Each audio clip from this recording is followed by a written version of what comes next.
감사를 드립니다. 한 주간도 주님의 크신 사랑 속에서 살게 하시고 거룩한 주일 신령과 진정의 예배를 드릴 수 있도록 인도하심을 감사를 드립니다. 오늘도 이 시간 예배를 통하여 성령님의 임재하심으로 말씀으로 주님을 만나는 시간이 되게 하시고 마음이 상하고 지친 저희의 심령을 말씀을 통하여 위로하시며 치유하시고 주님의 영광과 능력이 드러나는 귀한 시간이 되게 하시며 평안과 소망으로 인도하여 주옵소서. 주님, 이 시간 고백합니다. 한 주간도 주님을 주인으로 모시고 살겠다고 늘 고백은 하지만 주님을 주인으로 모시기보다는 내가 주인이며 세상과 타협하며 현재에 주어진 삶에 감사하기보다는 부정적인 언어와 입술로 세상의 종노릇하며 살아왔음을 이 시간 고백하며 회개하오니 긍휼히 여기시어 용서하여 주옵소서. 주님의 뜻과 계획 안에서 주님의 몸된 교회를 세우시고 여기까지 인도하신 주님, 텅 빈 교회를 보시며 주님은 뭐라 말씀하실지 저희들의 아니라고 무뎌진 심령을 이 시간 말씀을 통하여 깨달아 알게 하시며 저희 각자 마음에 여호와를 향하여 자복하며 통회하는 시간이 되게 하시며 성령님의 다스림으로 잃어버렸던 예배가 회복되어지며 서로가 사랑으로 품어주며 서로에게 따뜻한 온기와 위로가 가득한 주님의 사랑에 넘치는 행복한 교회로 인도하시고 매일 예배가 기다려지며 영혼을 책임져가는 교회가 되게 하여 주옵소서. 주님, 이 민족을 사랑하시어 새롭게 세우신 대통령과 유정자들을 주님의 의로운 오른손으로 붙드사 정의와 공의가 회복되어지며 부정부패로 인한 정치가 사라지며 맡은 바 직책을 하나님께 감사하며 이 민족을 사랑으로 다스리는 대통령과 유정자들로 인도하여 주옵소서. 오늘은 세계 열방에 흩어져 선교 사역을 감당하시는 선교사님들에게 보내는 선교사로서의 사명을 감당케 하시어 저희들에게 적은 물질이지만 주님께 드립니다. 선교 현장의 물질의 어려움을 조금이나마 감당케 하심을 감사드리며 영혼을 책임져가는 선교 현장에 영혼의 열매가 주렁주렁 맺혀져가는 복된 시간이 되게 하여 주옵소서. 주님, 이 시간 말씀을 들고 단에 세우실 목사님 평생의 영육이 강건케 하시며 성령님의 인도하심으로 살아계신 하나님의 말씀을 선포하실 때 하나님 무지한 저희들에게 말씀이 들려지게 하시며 말씀을 통하여 한 주간도 입술로 고백하며 기도로 주님과 만나는 시간이 되게 하여 주옵소서. 감사를 드리며 주님의 이름으로 기도드렸사옵나이다. 아멘. 오늘 말씀은 여섯 번째로 그 말씀을 우리 함께 드리면서 하나님 말씀은 에베소서 1장 3절로 7절까지 309장이 되겠습니다. 에베소서 300쪽이 됩니다. 1장 3절 찬송하리로다. 하나님 곧 우리 주 예수 그리스도의 아버지께서 그리스도 안에서 하늘에 속한 모든 신령한 복을 우리에게 주시되 곧 창세전에 그리스도 안에서 우리를 택하사 우리로 사랑 안에서 그 앞에 거룩하고 흠이 없게 하시려고 그 기쁘신 뜻대로 우리를 예정하사 예수 그리스도로 말미암아 자기 아들들이 되게 하셨으니 이는 그의 사랑하시는 자 안에서 우리에게 거저 주시는 바 그의 은혜의 영광을 찬송하게 하려는 것이라. 우리는 그리스도 안에서 그의 은혜의 풍성함을 따라 그의 피로 말미암아 속량 곧 죄 사함을 받았느니라. 아멘.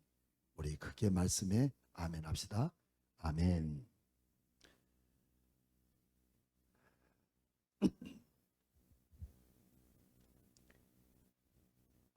우리 집에 바로 옆집에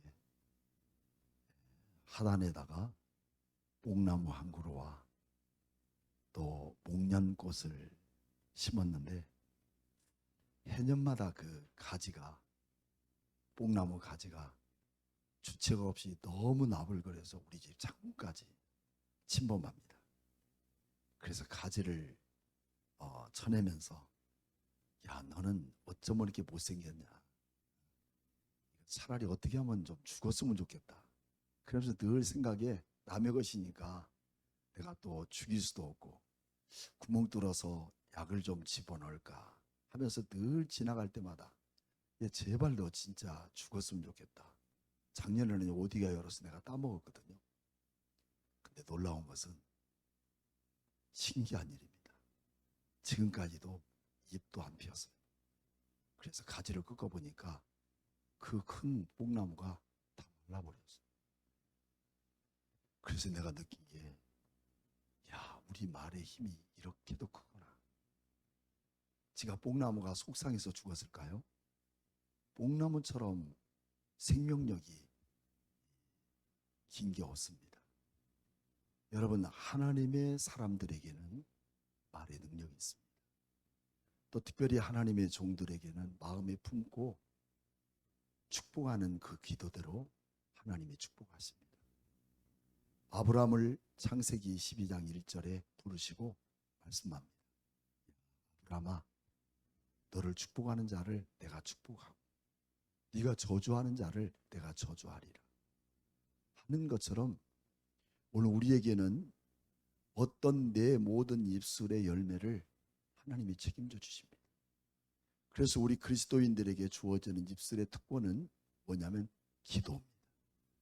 여러분들의 기도의 아름다운 열매들이 이제 맺어질 줄로 믿습니다.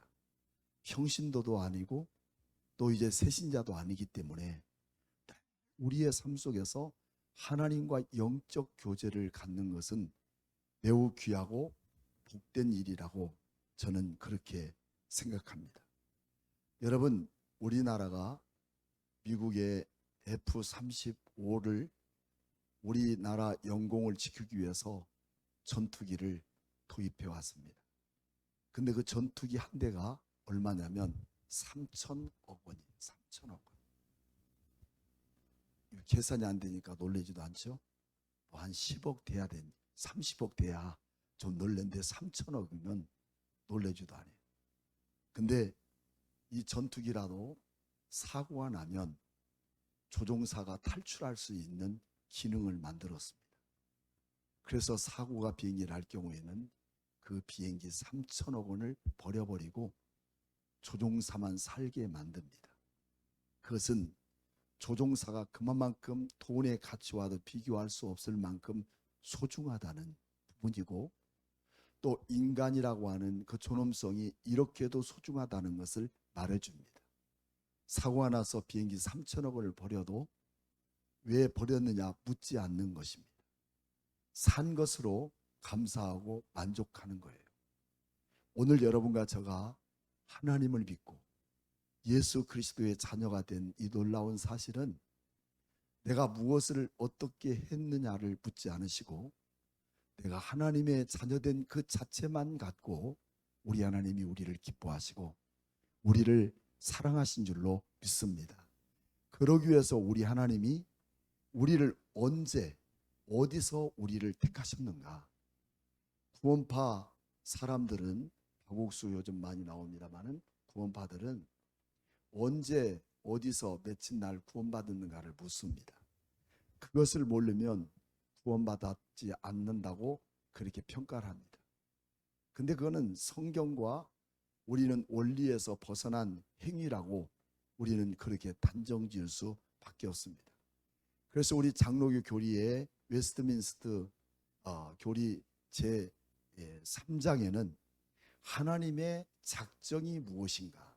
작정이라는 것은 하나님이 우리를 위해서 미리 아시고 미리 구원을 위해서 계획한 작정을 말합니다.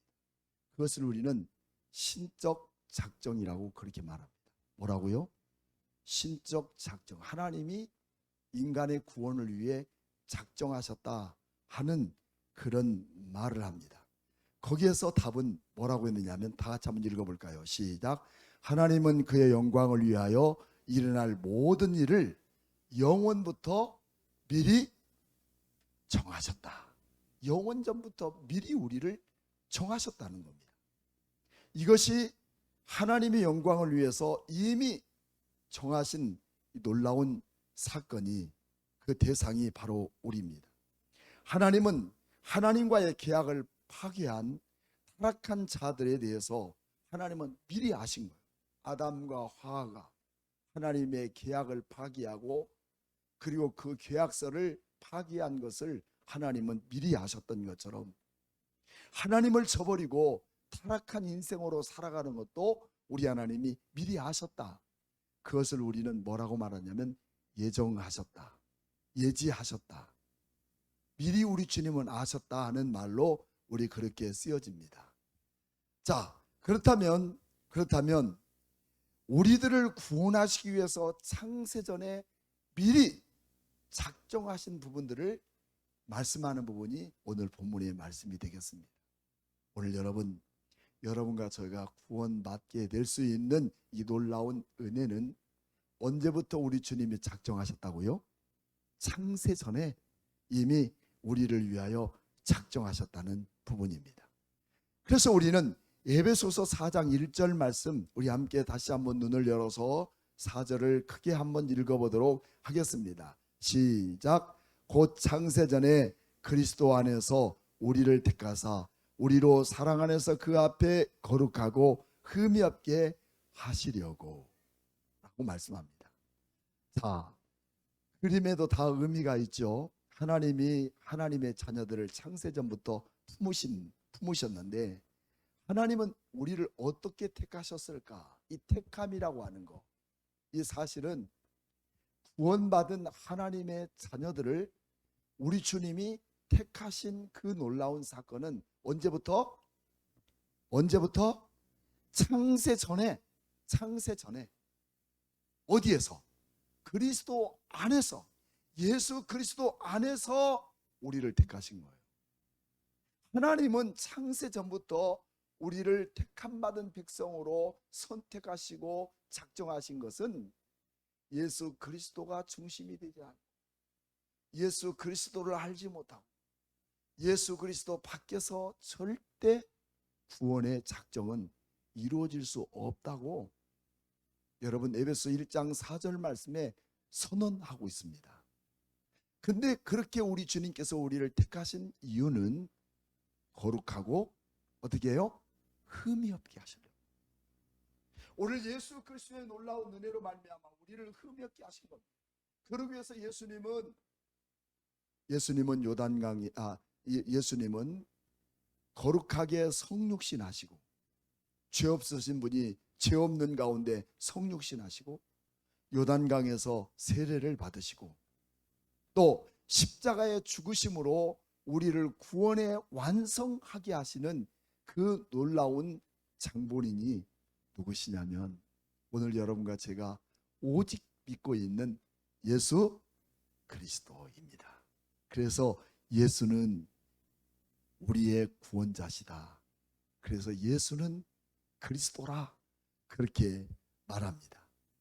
그러므로 사랑하는 여러분, 이처럼 우리 주님께서 창세전부터 나를 아시고 나를 구별하셔서 하나님이 구원하시고자 하는 약속을 작정하신 이 놀라운 사실은 예레미야는 그렇게 말합니다.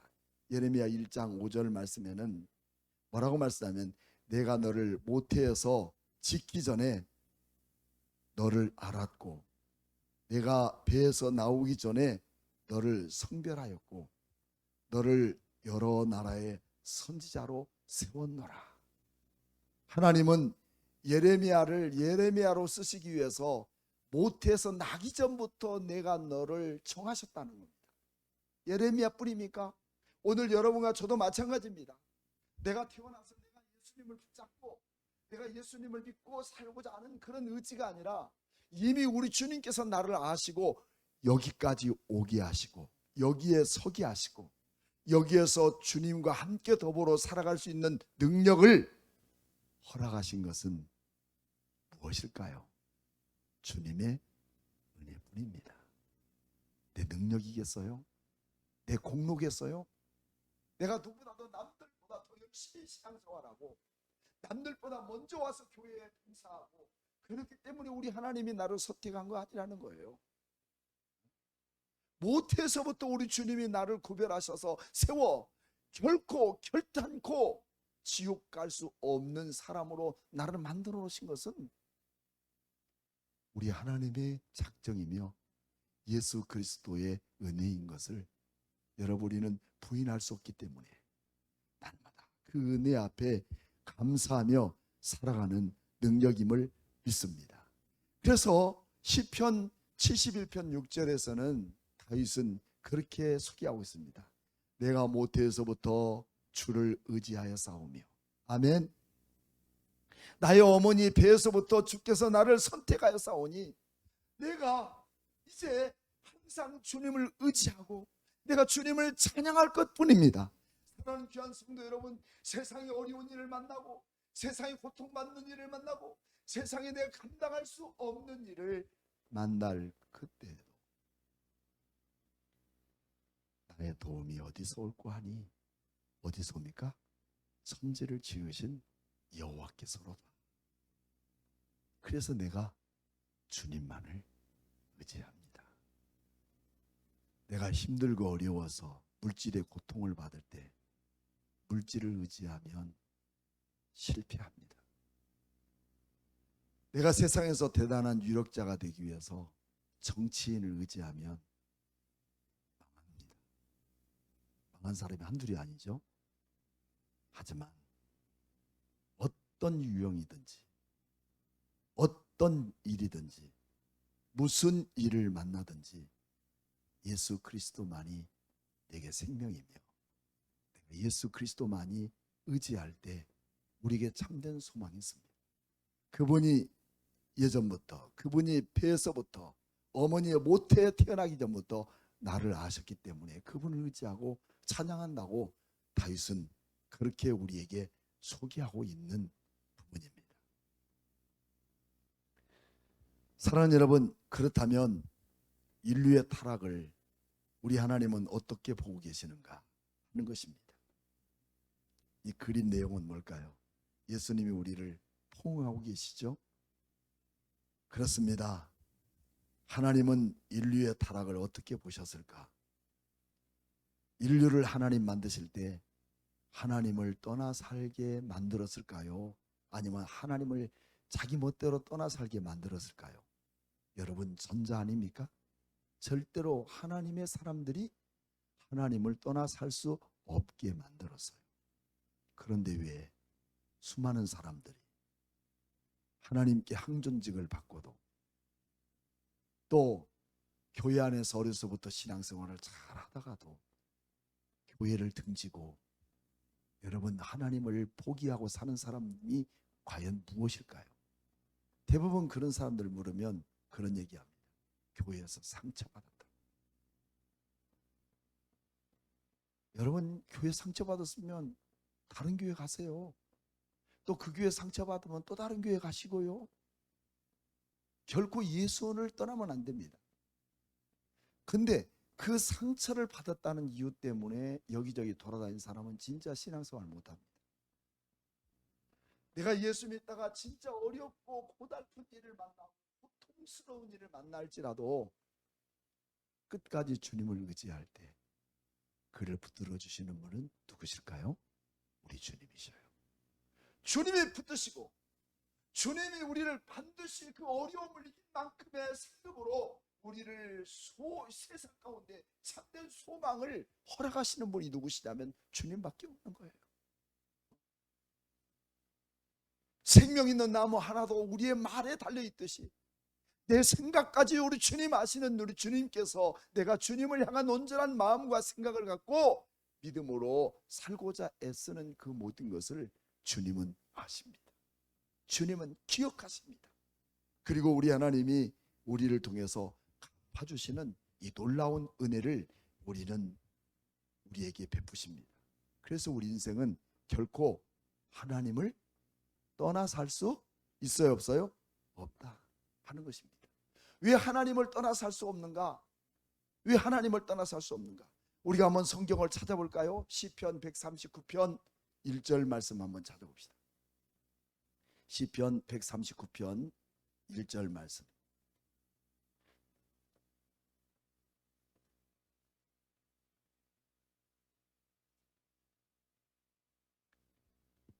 자, 찾으셨으면 제가 읽겠습니다. 여호와여 주께서 나를 살펴보셨으므로 나를 어떻게 했어요? 아시나이다. 주께서 내가 앉고 일어섬을 아시고 멀리서도 나의 뭐를? 생각을 밝게 하신다. 여러분들이 주님을 향한 생각, 여러분들이 주님을 사랑하는 생각을 주님께서 밝게 아시오며 나의 모든 길과 내가 눕는 것을 살펴보셨으므로 나의 모든 행위를 익히 아시오니 여호와여 내 혀의 말을 알지 못하시는 것이 하나도 없으시니다. 그래서 우리는 늘 우리 하나님을 대상으로 우리는 기도하는 일밖에 없는 것이에요. 여호와여 내 혀의 말을 알지 못하는 것이 하나도 없으시니다. 주께서 나의 앞뒤를 둘러싸고 내게 안수하셨나이다.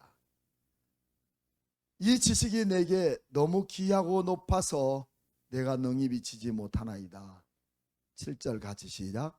내가 주의 영을 떠나 어디로 가며 주의 앞에서 어디로 피하리까? 그리고 제가 8절 읽습니다.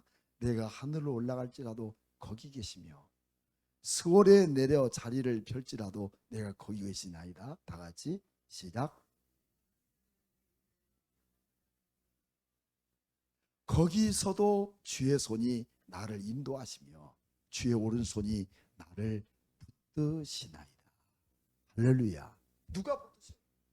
내가 주님께 의지하며 주님 나 좀 붙들어 주세요 한 게 아니라 하나님이 나를 붙드시는 거예요. 하나님이 나를 아시고요, 나를 인도하시는 거예요. 왜요? 하나님이 하나님의 택한 백성을 이미 창세전부터 나를 작정해 두셨기 때문이에요. 내가 그렇게 구하지 않아도, 내가 그렇게 나를 붙들으려고 하지 않아도 주님이 아시고 나를 붙드십니다. 사랑하는 여러분, 오늘 이 시간에 내 몸이 불편한 분이 있습니까? 내 몸이 연약한 부분이 있습니까? 그래서 내가 활동하기 어렵고 힘든 부분이 있습니까? 오늘 또 우리 주님은 치료의 하나님, 나의 모든 것을 아시고 나의 형편을 아시고 내 생각을 아시고 내 모든 말의 혀를 아시는 주께서 치료할지어다. 우리 주님은 치료의 주님으로 우리에게 함께 하시는 은혜라는 사실을 우리에게 나타나고 있어요. 내가 어떻게 해서가 아니라, 내 공로에 대한 해답이 아니라 하나님이 그분을 떠나지 않도록, 우리 주님께서 우리를 떠나지 않으실 뿐만 아니라 우리 하나님을 떠날 수 없는 그런 민족으로 만드셨다는 겁니다. 그러나 주님을 떠나는 그 자체가 뭐예요? 저주다 하는 부분입니다. 떠나는 그 자체가 저주다. 그래서 하나님은 어떤 분이시냐? 우리를 마음껏 축복하기를 원하신 거예요. 아브라함을 주님께서 그 갈대아 우르에서 이 우상마을에서 불러서 하나님의 나라 백성, 그리고 하나님의 신정국가를 만들기 위해 부르셨을 때 하나님이 모세에게 아브라함이 말씀하셨습니다. 내가 너에게 복을 주리라. 아멘입니까? 그게 우리의 혈통입니다. 아브라함처럼 세상을 떠날 때, 세 속에 물들었던 우리의 생각들을 떠날 때 그것이 복인 거야. 하지만 그것을 버리고 그것을 떠나서 우리가 하나님을 그 축복의 선상에서 버려버리고 떠나는 그것이 결국 우리에게는 저주다 하는 것을 말합니다. 그래서 로마서 6장 23절 말씀, 죄의 삭은 뭐예요? 결국 사망. 하나님을 떠나는 게 죄입니다. 이런 놀라운 축복의 약속을 우리에게 허락했지만, 그리고 창세전부터 우리를 선택했지만 그걸 버리고 주님을 떠나는 것이, 여러분, 그거보다 더 무서운 죄가 어디 있어요? 또 그거보다 더 무서운 여러분 사망이 어디 있습니까? 이것이 바로 저주라는 말씀을 우리에게 보여주고 있습니다. 자, 그래서 결코 우리는 하나님을 떠날 수 없는 것은, 이처럼 우리 주님이 하나님의 선택된 백성들을 그렇게 붙드시고 계시기 때문에 우리는 결코 누구에게 붙어 있어야 하느냐면 요한복음 15장 제가 읽겠습니다. 요한복음 15장 5절 말씀부터 7절 말씀부터 보면 나는 포도나무요 너희는 가지니, 이미 우리 주님께서는 포도나무에 우리가 붙어 있도록 그렇게 언제부터 선택하셨다고요? 창세전부터 선택하셨는데 너희는 가지니 내 안에 내가 그 안에 거하면 사람이 열매를 많이 맺나니 나를 떠나서는 너희가 아무것도 할 수 없음이니라. 사람이 내 안에 거하지 아니하면 가지처럼 밖에 버려져 마르나니 사람들이 그것을 모아다가 불에 던져 사르느니라. 하나님을 떠나는 게 저주입니다. 그리고 7절 말씀, 너희가 내 안에 거하고 내 말이 너희 안에 거하면 너희가 무엇이든지 구해봐라. 너희가 원하는 대로 하나님은 주시리라. 아멘입니까? 여러분들의 입술의 아름다운 열매, 여러분들의 아름다운 입술의 열매가 내가 입술로 고백하는 것마다 응답하시는 하나님의 작동이 주님 안에 거할 때 일하시고 역사하십니다. 내가 주님 떠나면 버린다, 불에 던져버린다. 여러분, 이와 같은 무서운 범죄, 무서운 저주가 오늘 남에게 있을 거라고 생각하지 나에게 있을 거라고 생각하지 않기 때문에 오늘 또 우리 주님을 떠난 마음에 여러분 두려움도 없이 즐기고 살아가는 겁니다. 근데 그날이 멀지 않았다는 사실입니다. 여러분, 결단코 우리는 우리 주님의 저주 안에서 헤어나올 길이 없다는 것입니다. 무슨 일이든지 기도할 수 있을 때 그 자체가 우리에게 복이라고 생각하고 살아갑니다. 하지만 무슨 일이 생겨서 여호와를 떠나고 교회를 떠나고 예배를 떠나고 내가 이 땅에서 잘 될 수는 결코 없다는 거예요. 목사님, 그래도 잘 사는데요? 여러분, 그게 잘 사는 걸까요? 근데 어디서 이것이 결정나느냐? 우리가 죽음의 문 앞에서, 천국 문 앞에서 그때 후회한들 우리는 이미 떠난 배입니다. 그래서 우리에게 생명 주실 때 우리가 잘 감당해 나가는 것입니다. 그래서 우리는 성경 시편 74편 27절 말씀이면 무릇 주를 멀리 떠나는 자는 뭐라고 했을까요? 망하리라. 주를 떠나면 망한다. 마치 물고기가 물을 떠나 살 수 없듯이 하나님이 이미 창세전부터 우리를 택한 그 백성들은 주님을 떠나 살 수 없어요. 주님을 떠나는 것이 망하는 것입니다. 또 시편 73편 28절 말씀에는 하나님을 가까이함이 뭐라고 그랬어요? 내게 복이다. 하나님을 떠나는 게 아니라 하나님을 가까이, 하나님께로 가까이하고 하나님을 정말 앙망하는 그들에게 우리 주님은 결코 그 축복을, 아브라함에게 주셨던 그 축복을 결코 우리에게서 벗어내지 않으신다는 거예요. 하지만 오늘날 세상에서 예수 믿는 사람들이 얼마나 가난뱅이들이 많고 예수 믿는 사람들이 더 비참한 사람들, 여러분, 그런 사람들에게도 결코 주님 떠나지 않아요.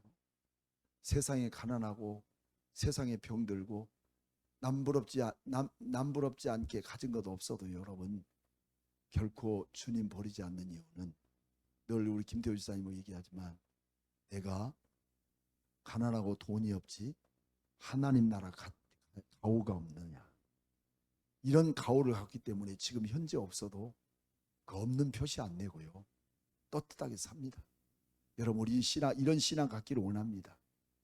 마치 여러분 그 오리와 그리고 기러기 이야기처럼요. 어려서 자라서는 마치 오리처럼 발발거리고 가지만 언젠가는 날개에 돋으면 오리 머리 위로 날아갈 기러기는 이미 예견된 거 아닙니까?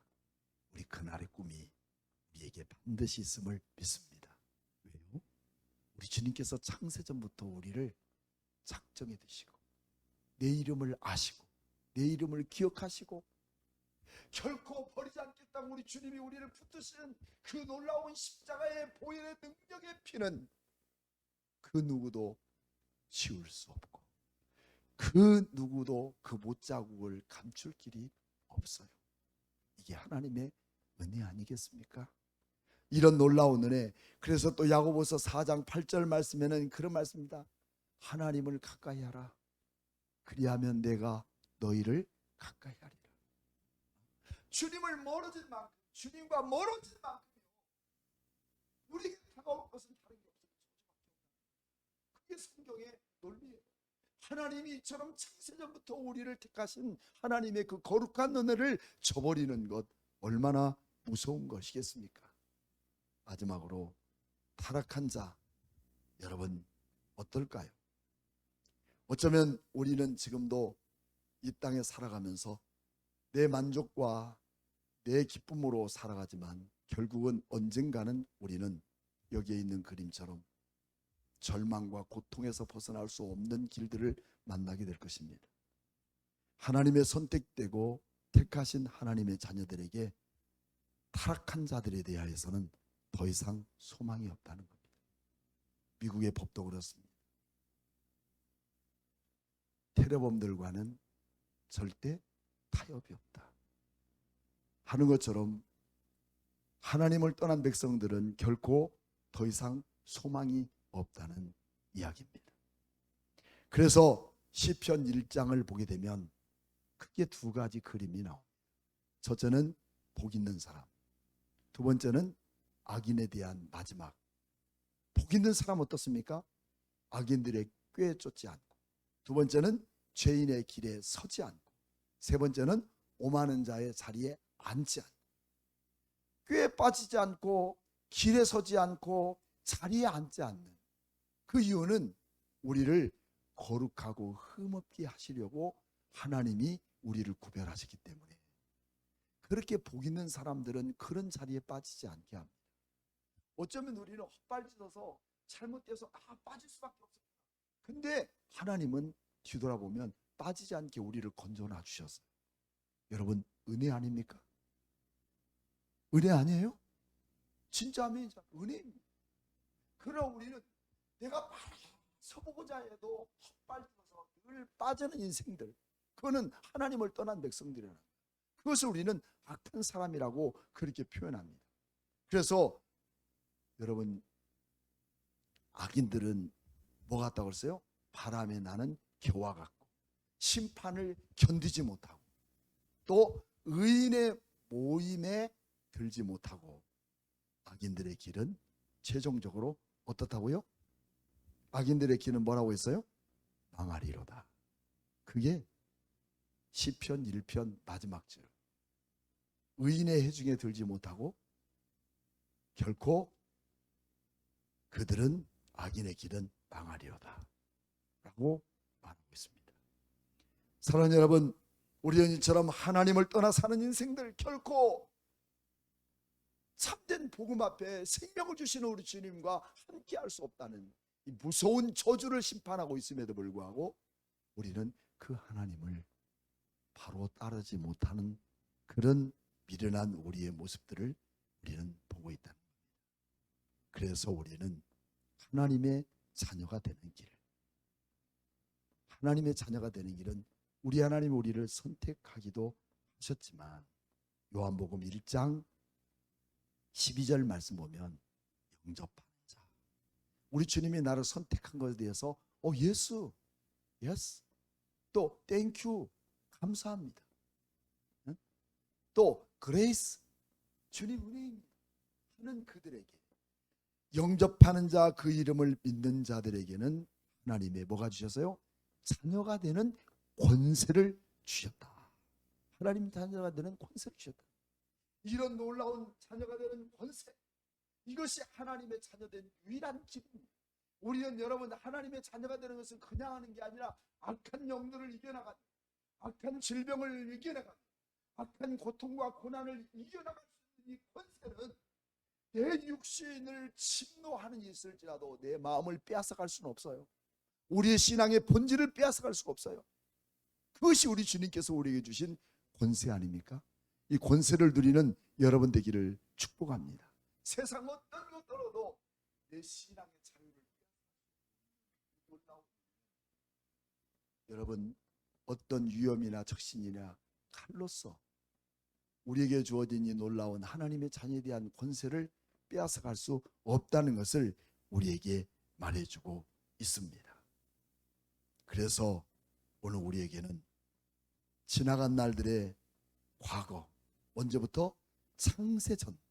창세전부터 우리 하나님은 우리를 미래를 보시고 현재 나를 선택하셔서 하나님의 자녀 삼아 주셨다는 사실입니다. 그래서 요한복음 14장 6절 말씀에는 세상에서 하나님의 자녀로 살아가는 길은 결코 없는 거예요. 나만이 곧 길이요 진리요 생명이 아니냐. 믿습니까? 예수 그리스도만이 길이요 진리요 생명이 되시고, 이 생명이 되신 우리 주님께서 이미 창세전에 나를 하나님의 자녀의 권세로 살아가도록 작정하신 이 놀라운 은혜를 우리가 생각할 때마다, 여러분, 무엇이 우리를 이 자리에 있지 못하게 할 수 있습니까? 무엇이 하나님을 떠난 인생으로 살아갈 수 있게 만들 수 있습니까? 세상의 물질이요? 내 육신에 대한 건강이요? 여러분, 그러지 않습니다. 그 모든 것을 이겨나갈 수 있는 능력이 있습니다. 어느 분이 80이 되셨는데 누구한테 들었나? 그 12장에 염증이 너무 많이 생겨서 의사가 하는 말이 수술해야 삽니다. 그래서 미국에 있는 자녀들까지 다 왔더랍니다. 왔는데 그분은 그렇게 얘기하는 거예요. 나는 예수님 나이보다 더 살았고 또 80이 넘었는데 내가 수술해서 더 산들 무슨 영광이 되겠는가. 나는 이대로도 감사하다. 나를 구원하시고 나를 여기까지 세우신 하나님의 은혜 앞에 감사하다면 이것도 황공한 거다. 수술을 포기하고 호스피스 병동으로 가기를 원하더라는 것입니다. 쉽지 않아요. 나이 먹을수록 병이 깊어질수록 살아나려고 애를 써요. 여러분, 이미 그런 부분들은 그러기 전에 더 열심히 살고, 그러기 전에 우리 주님의 축복받는 그런 헌신과 사명을 감당하는 것이 더 나았어야지 그 이후에 더 무슨 소망이 있겠습니까? 사랑하는 여러분, 우리 생명을 다 가져간다 할지라도, 내게 어떤 모든 물질을 다 가져간다 할지라도 가져갈 수 없는 한 가지, 주님이 나를 창세전부터 택하신 하나님의 그 큰 은혜를 빼앗을까 할 자는 있어요, 없어요? 없다는 이 놀라운 사실입니다. 그러기 위해서 미래에 현재 나를 보시고, 과거에 현재 나를 보시고 미래를 준비하신 하나님의 이 놀라운 작정, 이것이 하나님의 감격적인 신적 작정이라는 사실입니다. 따라서 삼위일체 하나님의 작정하신 가운데 선택받고 구원받은 삶은 우리 지금 이 순간만이 아니라 주님의 나라가 임할 그때까지 끝까지 나를 이 땅에서 견인해 주시고 끝까지 나를 이 가운데서 승리하도록 이끄시는 그 주님이 오늘 이곳에 여러분과 저와 함께 임할 줄로 믿고, 믿음으로 우리 하나님께 감사의 영광을 하나님 박수로 돌립시다. 할렐루야, 감사합니다. 이 큰 은혜로 우리 하나님께 살아갈 수 있는 여러분 되기를 주의 이름으로 축복합니다.